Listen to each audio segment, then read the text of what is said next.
The root of the religion of Islam is the relationship between Allah subhanahu wa ta'ala and the individual, the insan. This issue is like the Kaaba, by which we circumambulate. What is this relationship based on? What is it supposed to be like? Is it a king and a servant? Is it a companion and a companion? Islam offers the concept of ubudiyyah, of deep devotion and worship. Allah subhanahu wa ta'ala is al-kamal al-mutlaq. He is absolute perfection. And He is always giving. He is da'imul faydi ala al-bariyya, always giving to His creatures. His creatures, and especially the insan, this individual, his role with Allah is to receive.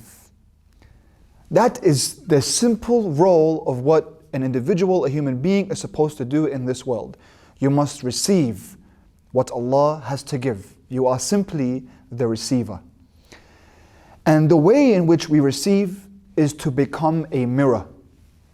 You need to become a mirror which is clean, which is clear, that turns to face the divine source of light and reflects this source of light, reflects the faid, the giving that Allah has through His generosity.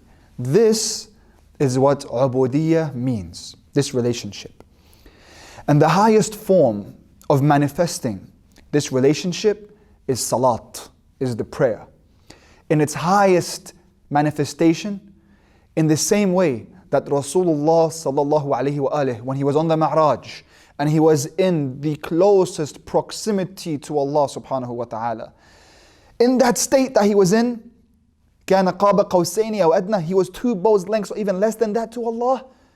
He expresses his receiving of the light through ruku', through sujood, through bowing, through prostration. And so this is how we are supposed to express our receiving, to become the mirror. When you are a mirror, you don't have an image of your own self. You simply reflect whatever the image is that is in front of you. So you must turn your mirror, face the divine light. That is what salat is. And that's why it's called salat, because it means ittisal, which means the connection. And it is why Allah subhanahu wa ta'ala, when describing the night of Mi'raj, He says, Subhanalladhi asra bi'abdihi laylan. He says, glory be to He who took His servant, His abd, on a journey in the middle of the night. Abd. He didn't say His Rasul, His Messenger, His Prophet, His Nabi. He said abd, because ubudiyyah is the highest station, and it is manifested through turning the mirror, and turning the mirror is salat.